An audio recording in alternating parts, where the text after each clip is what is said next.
Hey everyone, how's it going? And welcome to the second Itec podcast. Today's topic is how technology is changing in these incredibly interesting times that we live in.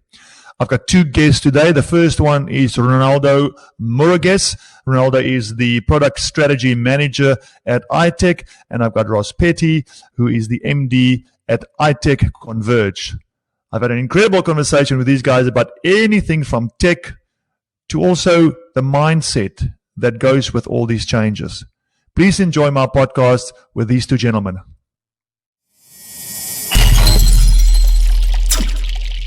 Yeah. I've got a Garmin Phoenix, and I think within a week of having it, I'd switched off my phone alerts on my watch. I couldn't handle it. I was like, there's enough technological pressure without having to look at your wrist the entire time as well. But also, you know what I find is I've been in a meeting before where someone had their phone connected, their watch connected to their phone, and every time they get a message, it vibrates, and they look on their phone, and it looks like this person isn't connected in the meeting. It looks like they are looking at the time all the time. Yeah. And so I saw that one day, and I made the call that I don't want that on my phone because I don't want to be that person in the meeting that people think he's not present, because that's the feeling I got with that person. Yeah, 100%. And that was exactly mine. And I'm at the best of times, little adult ADHD. So to just take one sort of extra element out of the mix, I think was the right thing to do. So here's a tip from a younger person. The only notification you should have on your phone should be calls, especially if you have your phone on silent. Your messages and stuff shouldn't come through to your watch. It's just how do you know you're the youngest in this call? I can see it. It's a bit presumptuous. So today's chat is really about this incredible time we're going through now, and there's so many aspects to this COVID situation, and one of them is basically in the space that we play in is technology, right? And so even just taking technology and COVID, you can unpack that thing and have a 2-hour conversation, because there's so many elements to how this changed the world we live in. I mean, like, for example, if we look at 2008, the credit crunch, when it happened, everyone went through this panic phase, and we changed the way we live. We changed the way that we spend money, and that lending and banking and all those things. And you never thought it would go back to normal. Yet some of the stuff went back to normal after that credit crunch, and some of the changes remain. And the same with, if you look at 9/11, the way it changed when you go to the airport, where you fly. You know, people stopped flying for a few months because of that fear factor. Yet a few years or months later, the flying went back to normal in a sense, but all of a sudden there were all these protocols for you to travel between countries, and all of these things at the banking side as well as in the 9/11 side is all tech based. So the question I ask everyone, and I ask you guys now, the question for companies to ask is what are the things that's going to go back to normal? We don't know when this is. Let's, for this argument's sake, say in a year and a half's time. What are the things going to go back to normal in tech? And what are the possible things that might not go back to normal? I mean, we're in that space. You guys are in that space, right? Yeah, 100%. Ronaldo, do you want to kick off? I actually can't kick off, because I'm just thinking about the statement about 2008. In 2008, I was 21. So you got through a cut. What's that? And the facial hair wasn't looking as prolific as it is now. It's completely uncharted territory for me. Like I know that we look up to the leadership, and we look at what has happened in the world. And for us, let me call us millennials, it was different, because it's the first challenge that we're really facing as a world. And because 2008 didn't impact me. So back then, having the latest smartphone was the greatest thing. And I think that time it was still Nokia, or maybe BlackBerry. I think it was BlackBerry at that point. And if you're talking about where's technology now, you have to ask yourself, where's BlackBerry now? So Yeah. things have changed so much, and we thought we had the greatest of technology if we had a BlackBerry, because BlackBerry could get WhatsApp, could get different things. You could play. I think for us at that point is having Mixit. If you look back at a messaging platform, we had something called Mixit. And you look at what's that? If you tell somebody that just joined our company, oh, did you remember Mixit? They'd be like, what's that? And that's all the world knew at that point was Mixit. And if you look at data at that time, and that's why we're extremely lucky now. Back in the day, like in 2008, we didn't have high-speed data in order for us to work at home. So if this had to happen in 2008, I think we'll pretty much be in harsher times. Like Your 50 still trying to minutes wind up dial-up. your. Yeah. I think So I just want to, before you go, Roz, in terms of data, there's something that I picked up now doing a bit of research, is that there was a survey done, obviously not in South Africa, and I think it was in the US, where 35% of the people that got surveyed said that the biggest challenge they had now was their internet connection at home. And this is like in a first world country. Well, can I start off maybe on that point with a personal story around connectivity challenges? So I was fortunate enough to spend the first early stages of lockdown on my wife's family farm in the Eastern Cape. So a little town called Matatiel, which is about 60 k's from Kokstad. And fantastic in the beginning, because I mean, I think the whole approach to lockdown was new to everyone. As Gavin alluded to in the last conversation, everyone's perception, this is going to be a 3-week affair. You can get through 3 weeks. It's probably a month short of your December holiday. It kind of felt all very comfortable and, change of scenery. So I disappeared off down to the farm and quickly realized that when sort of high quality connectivity is not on the table and you don't pick and choose your fiber provider and, the throughput that you want to get and, uncontended lines and all the rest. So I was working with an agricultural LTE service. That agricultural LTE service on the farm is best effort in every sense of the word. So when it was just me working and getting onto Starleaf calls and, catching up with the team and all the rest, it was fine. And then I suddenly have a wife who's got a demanding job and, connects with people all over the world. Then suddenly you've got two folks on this connection.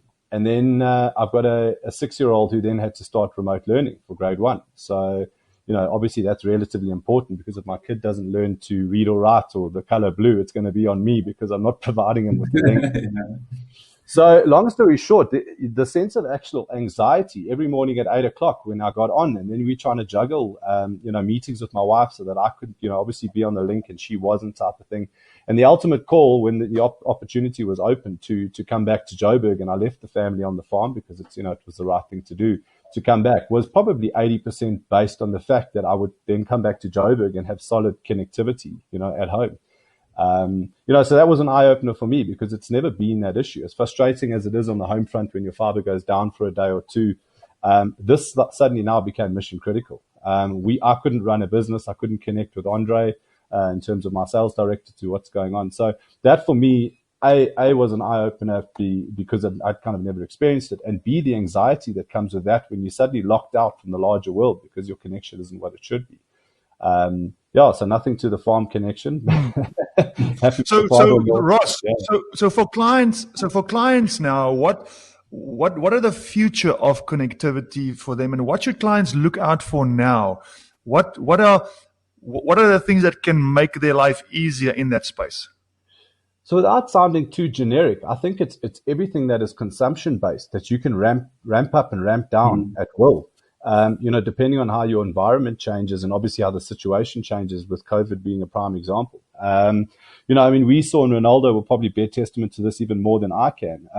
Even the early adopters of technology, whether it's remote working, enabling their staff, to work from home in whatever sense that is, setting up with home.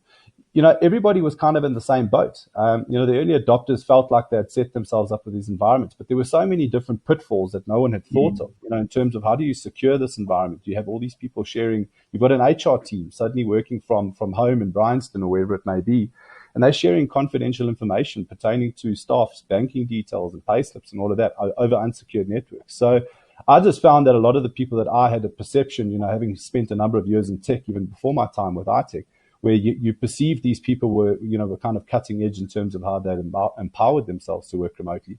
We're now suddenly scrambling to because, the problems were kind of unprecedented, and, it was just the kind of the reality of the situation. So two things to answer your question. One is the ability, I think, to ramp up quickly.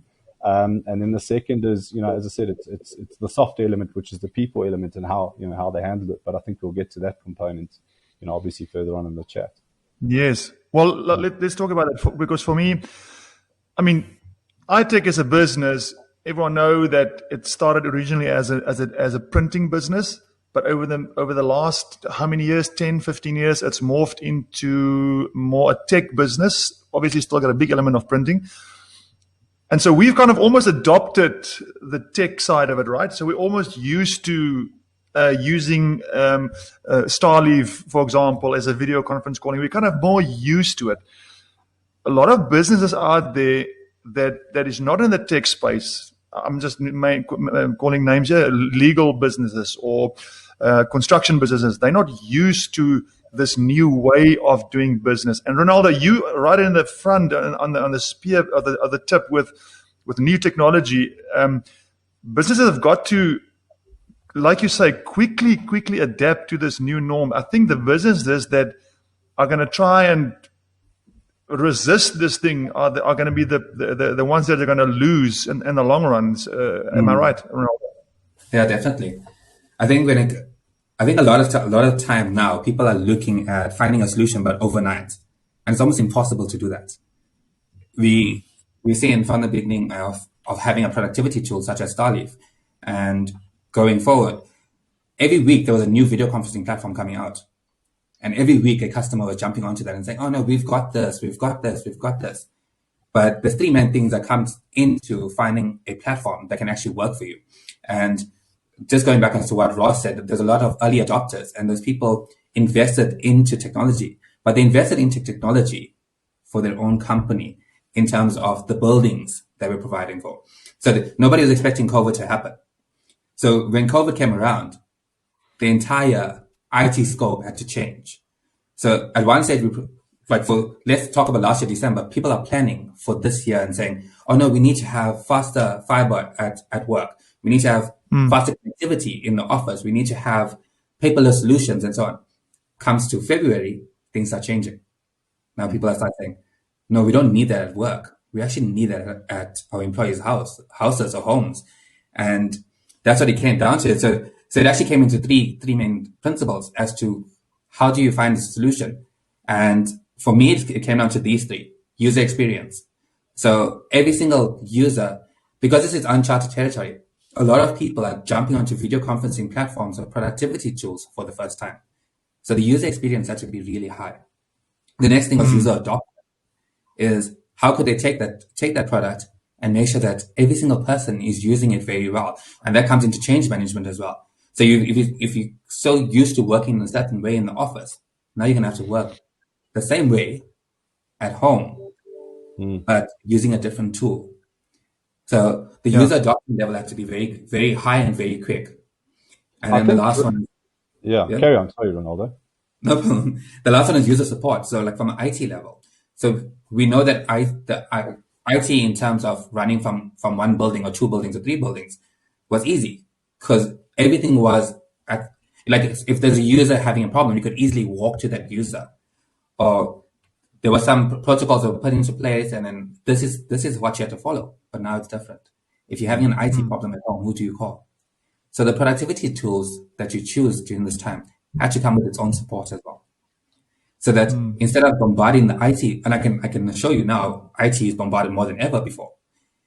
And so they need as much as assistance as possible. So the tools that you choose to use has to flow in those three principles. And the support on it is that's utmost important. And you spoke about having connectivity on the farm and not having a secured firewall in case. So now you're trying to go through with confidential information with Andre. Yet somebody else could easily jump onto that call, listen to what you're saying, or even extract those documents. So that was highly important.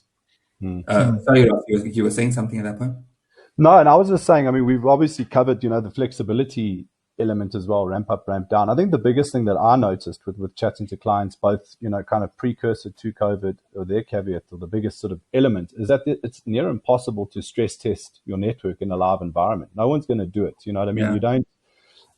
You don't kind of stop operations to say, listen, this is something that may or may not happen in the future, natural disaster or whatever it may be. Let's stress test our network, get everybody working remotely, check all our VPNs and firewalls in terms of the quality of what we have in place. It was kind of like, I don't know, equated to the Wright brothers. Unfortunately, there's no software to test an airplane when you want to fly for the first time. You kind of just do it. And I'm still quite impressed with, I think how a lot of people handled it, but it was just amazing because, that option wasn't available. You just kind of had to take the leap of faith and do it. Yeah. So you, Ronaldo has touched something, and I want to ask you, Ross. This obviously is a big thing, security, because you kind of could secure everything tech-wise in your building, but now, like Ronaldo is saying, everyone's working remotely. So a lot of clients are at risk of I would say a kind of cyber security. I mean, what can people check? What can they do for that? So I think I'll answer your question in maybe a slight roundabout way, and I think that's that's the odd thing. So you think about it: 5 o'clock comes and you lock your office. You have all the security measures in place, and you set alarms and all the rest, and you lock the doors. That's your physical security layer. You go home every day, and you sort of sleep well at night because you've paid good money to secure this physical environment where your staff and the people working for you sit. Now, can you imagine you taking that environment and you are basically opening the doors to everybody? These people leave the premises. Your human capital walks out the door every day, and with them goes huge amounts of company IP. It goes laptops, which obviously have a ridiculous amount of information. And now these environments are now spread. So you had one central place where you could secure. It was pretty straightforward, and it was simple because you only really had one front of attack, and you covered that. You now have numerous households with people driving around with personal laptops in their car. And I mean, we all know how easy those can be uplifted from people. So that would be, I think the challenge is obviously creating this network almost immediately and on the fly that can secure that. In terms of, what you've just touched on, AJ, and asked about around, obviously checking that security and that it's in place. We're not going to walk down a kind of a tech conversation now, but I mean, it requires a rock solid type of APN environment where, as I said, you've chosen partners, whoever that chosen partner may be, that can obviously service that end to end. But it just becomes, that much more challenging because you've got these numerous fronts of attack now. And as I said, you can't, kind of hold someone responsible in their personal time and their personal home, what sort of sites they're surfing. And as I said, obviously phishing attacks just become more real. And I mean, we saw that. And I mean, Ronaldo would bear testament, obviously being sort of more on the security front. But the phishing attacks that went on, as soon as the floodgates opened with lockdown, were ridiculous. There's articles that will be a testament to that. So, the guys who had nefarious purposes to get onto your network found out now you're now at your most vulnerable. And that was obvious. I think Ronaldo, I mean, go for it. So in terms of that, and you did, so Ross, you highlighted it very well, is you have the security at work, and at home you've either got a fiber connection or you've got an LTE connection, and those connections don't come with a built-in firewall. There's when we are in the office, we have firewalls and we have an IT that's controlling that, but you're taking up a fiber line in your own capacity. You're not going to go buy a server cabinet, then go buy a firewall. So what it comes down to is the tools that you're using itself needs to have security on it, because that's going to be the most affordable way to do it. Instead of every single household now getting a firewall and getting a server cabinet, getting switches in place. And we, as you mentioned, at the beginning of lockdown, we've had a lot of cyber attacks and we've had a lot of certain video conferencing platforms being hacked. And video conferencing was the go-to tool at that point. So now people have turned around and said, there was big news about it and people getting away from a certain video conferencing platform to jump onto one that's more secure. But what people need to realize that whatever tool that they choose, whether it's video conferencing, whether it's emails, whether it's document management, every single thing needs to come in with some kind of encryption. And the encryption from the software point of view, so that every single user is secure. And Poppy is going to play a big role now soon. So the company or businesses out there will be responsible for keeping the employees' information as well as the company's information secure. Before, it's just about keeping the company's information secure. Now it's about keeping the entire company secure. And that includes the employees as well. I actually had a point to that as well, Ronaldo. I heard there was a quiz on the radio this morning when I was driving to work, and it was a percentage. And it said 42% of Gauteng citizens did this during lockdown. And it was actually one of the points I wanted to touch on regarding redundancy and how tough it would be to have redundancy. I don't have redundancy on my home service or my fiber at home. It goes down, it goes down. My kids complain because they can't watch something on Netflix, and, you kind of carry on with your life. But the query and the question about 42% was, and a lot of the people phoned in and said that they'd actually faked outages on the home front so that you could get off a Zoom call on a Friday afternoon at 3:00 when you had better things to do. So it was either faking the fact that, the connectivity had gone down at home on the home front, whatever service they'd chosen, or that there was load shedding and they were sitting in the dark type of thing.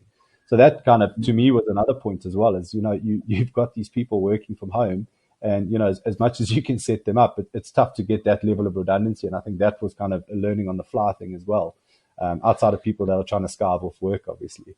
No. Listen, that's one of my points. It's about behavior and values.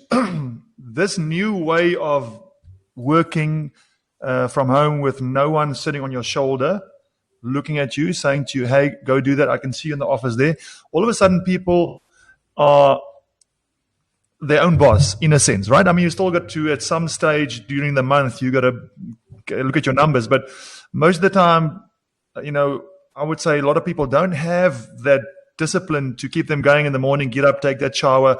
This new way of doing business leaves you on your own for a little bit, right?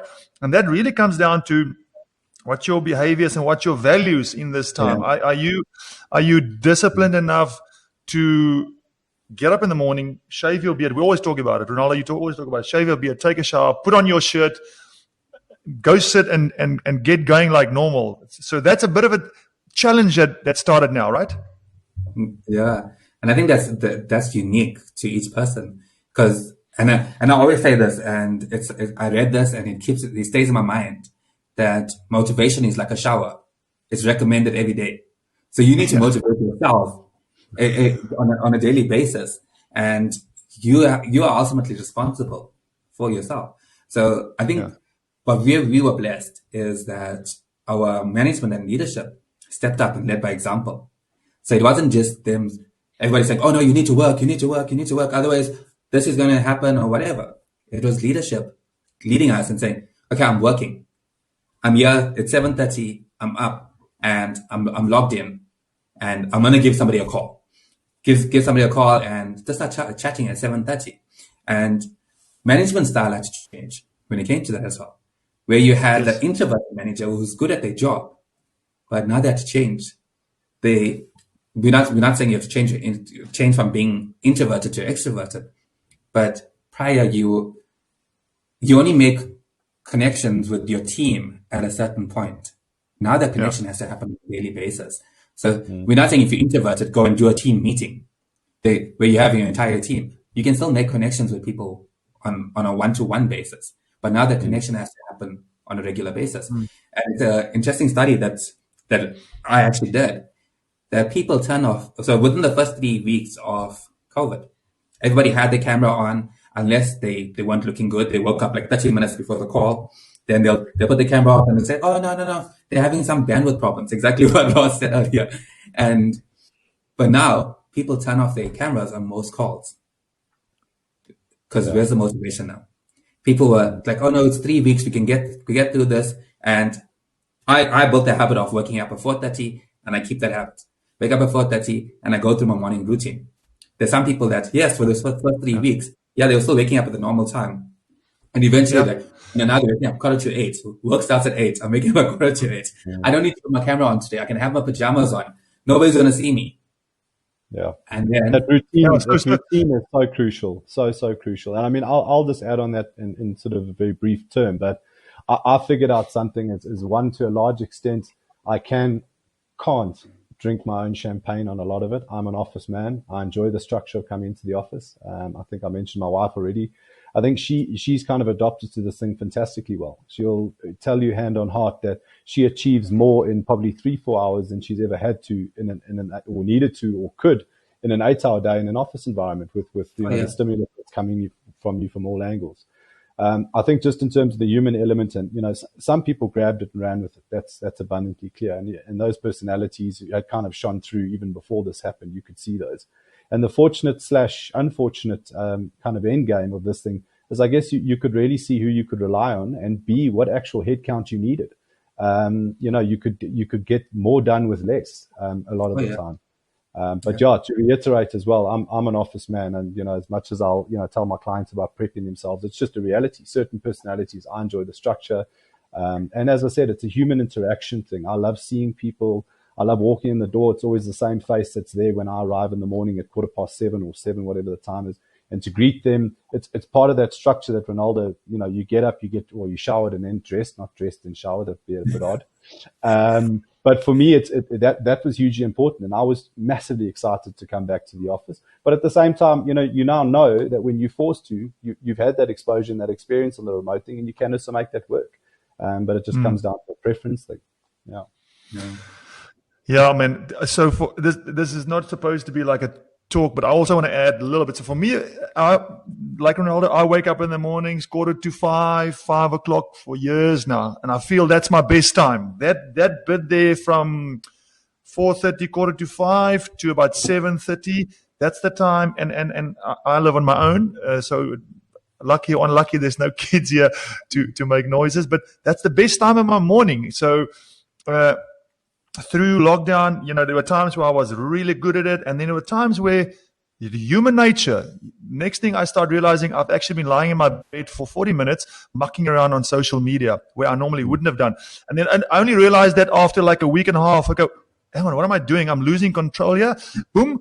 And it snapped and I'm back to my normal routine. And that's human nature, right? So we all go through these phases of being committed and a bit non-committed. But as long as everyone's aware that you are at your house, there are these things that are distracting. It could be your coffee in the morning, your breakfast takes too long, whatever. As long as we realize and recognize those things, you can always go back to what you know it's right. So there's another thing that for me is also quite clear out of this situation we're in, is that we used to work like this. And there were certain rules and regulations, certain things that happened, and were certain jobs related to the way we worked here. Now everything has changed into this direction. That means there's new technology, which means there's new rules and there's new roles. Okay, so out of all the new tech that's going to come out over the next time, there's going to be new roles for people to fulfill. So from there, two things in my opinion. One, businesses have got to train and make sure that their staff and their people are up to date with technology, and that they stay. You can get the tech, but their workforce have got to be up to scratch with their skills and their knowledge on the tech, right? Because it's all new stuff. And secondly, I think to that, there's also opportunity for anyone in the world here. New tech means new opportunities, new jobs. Make sure you don't lose track. Make sure you stay up to track with all the new tech. That's a very interesting question and an analogy that you have there. But with South Africa, it's so different. Being a third world country, we're looking at new technology. If you go and Google new technology for 2020, you get Amazon Alexa. You get these different things. Like you get home technology or smart homes is a big thing. With South Africa, our challenges are different. Home technology now is looking at a generator or an inverter. That's how things are changing. Like we're not looking at getting the latest it's those lamps that change color, those smart lights. Or we're not looking at getting smart screens in our house, or be able to speak to something and say, oh no, turn off my kettle or put on. We actually just looking for power and having the right fiber or the right connectivity. And that's a big thing in the future. And it's not an if, it's going to happen. A lot of companies are giving up their properties to stay afloat, and they're starting to work from home. And I've seen it. there's big media companies that have given up their office completely in Sandton. That's saying, okay, now we're going to work from home. Home provides its own challenges, just like how South Africa provides its own challenges. One of those big challenges comes with a big letter L. And we mentioned it earlier, load shedding. So are we going to be geared, and is that going to be a new role for somebody to take on in your company? Is there going to be a power consumption manager in your company as a new role? Is there going to be a cybersecurity manager in the new role? So this is going to change. And companies will find themselves being more productive, so they're going to land up still working from home. But working from home will bring its own challenges, as I said. In South Africa, first, I think those are things you have to tick off. Do we have good connectivity? And we're getting there. Because I know I speak to people in the UK often, and they complain about connectivity. Their calls are worse than ours. And it's so funny. And when it comes to South Africa, when I actually told the guy in the UK that, oh no, I can't do a call, we've got load shedding. He says, what's that? And then I explained to him, and he's like, oh, you guys still do that? And I'm like, what do you mean you still do that? Like they're on of getting power from the government. They've got multiple companies that can provide power to them. And we're like, okay, cool, we have our own challenges. But that's the beauty of it. And I think South Africa is unique when it comes to that. So when it comes to new technology, that's one of the probably the biggest thing that we need in South Africa at the moment. Yeah. I think on that point, and just like, I guess maybe in 30 seconds or less, what I discovered as well, and both from a personal standpoint as well as obviously managing a business and a sales engine, is the kind of uncomfortable sense and the uncomfortable forced learning that we all had to go on. So from a personal note, for myself, I didn't have my accountant at arm's reach. As much as I could get onto a call with her and all the rest, it's just always been far simpler if you're wanting to break down or manipulate an income statement or a balance sheet, or you have queries around something, that this person sits directly opposite you, or you sit around a table and you kind of figure it out. So there was a bit of a baptism of fire on that, just in terms of running the back office of a business, because you just take it on and you have to do it. And then second to that is, from a sales front, obviously it's a big part of our day to day as well, is that, and it is the desire of this business of Itec anyway, to create, this technical sales specialist, someone that can sit in front of a client and, get them to 80% of the way there on the solution. They're not expected to be the product matter expert on everything.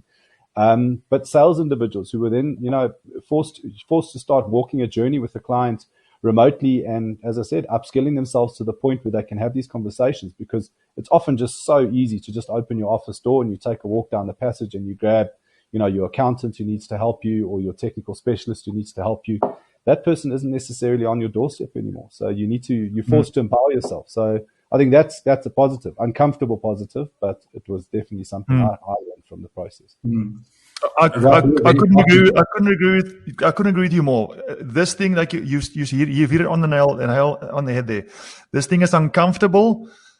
When is the time in everyone's life when you grow is when you are pushed a little bit to the edge. When things are uncomfortable is when you grow. And this is the same thing for businesses. It's the same thing. When everything goes well, it goes all right. When you're under pressure, you got to survive. And now is a time for everyone to survive and scratch and stay on top. And all I can say is for clients, don't see tech as that enemy. Don't see it as that bad thing. Embrace this thing. Get to a company or a client that or a provider that is solid, that's been in the business for a while. Embrace this thing. Take them with you. Let them advise you. Right? Agreed. 100%. AJ, I think we're very fortunate when it comes to that Itec is unlike any other company out there at the moment that's providing technology solutions. The technology that we provide is actually what we use at the same time. So we're not just trying to resell a product and bring in a product and just push it onto people. We've been through the same struggles. So if it came down to a telephone system, we struggled in the past with an on-site peerbags, for example. And now with a hosted peerbags and collaboration tools on mobile devices, it became easier for us to consult with the customer and say, we also went through the same problems, but now we're using this product, and we can actually provide you a solution around the same product. And this is actually what helped us do business better during this time. And Gavin likes to talk about it and says, we eat our own dog food at Itec, which is so true. Yeah. We all, going back to when we first started, and it was the first day of lockdown, and we did our first training session on Starleaf. And I remember that we never did a training session prior to that. We said, okay, at 9:30, we're going to do our first training session. Our training session started at 10. Because the first half an hour, we were trying to figure out, okay, wait, I sent out the link. Now what? So everybody, for the first 30 minutes, everybody's excited. Oh, we're going to do training. And then Ronaldo's the only person on the call saying, oh yeah, guys, you need to do this. You need to do this. Click on this. Oh, adjust your bandwidth here. Do this. So we ate our own dog food and we had to learn, and we had to learn very, very quickly. It's exactly what Ross was saying, that the human engagement had to step away for 3 weeks. Yeah. And we had to find technology tools that worked for us. So we were very fortunate that we had these technology tools already. Now we have to put it to the best of use. So how does that, and it's a fundamental change in that conversation. When you go sit in front of a client now, and Ronaldo, you have that vulnerable conversation like you've just kind of expressed to us now, in terms of you were running those calls, that was your baby. You've got 200 people sitting on the other side of that call going, wow, look at this guy spinning wheels here. You go and sit in front of Mr. Client. All you did to him is said, bud, I'm doing exactly what you're doing now. I just did it 2 weeks ago and I paid my school fees. You know what I mean? And that's just that human thing to me that is so important, because as you know, AJ said, we stress testing ourselves, we stress testing our businesses, our networks, and with that comes vulnerability, and we're all in it together. So I think that's fantastic. If you want to take a silver lining, yes, I'll take that one with both hands. I think it's it's amazing. Yeah. Guys, listen, we can talk about this for a long, long time, but our time's up. Thank you so much. It was a wonderful call. Thank you very much. I appreciate it. No, Thanks, AJ. thank you for taking the time.